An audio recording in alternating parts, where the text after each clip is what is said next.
There's this phrase kind of in pop culture around us now. It's taken on, unfortunately, some political implications. It says this: facts don't care about your feelings.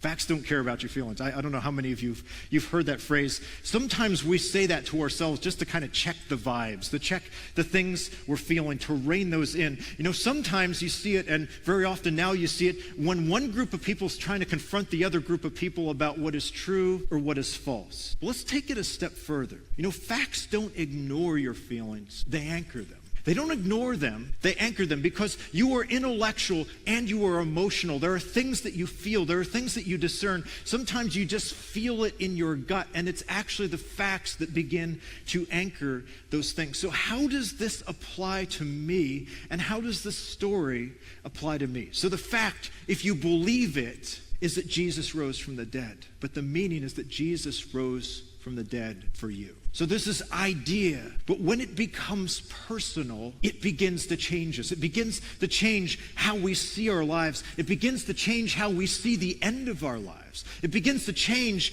how we see death. It begins to change how we see our mission here on earth. No fact, the resurrection happened, but the meaning is because he lives, I have new life. There's this old hymn that says, because he lives, I can face tomorrow. Because he lives, all fear is gone. And so if this is true, whatever your tomorrow is, whatever it brings, wherever it goes, you can face it not just with an idea, but with a relationship that has transformed you and transformed the way you see the world and the way you see your circumstances.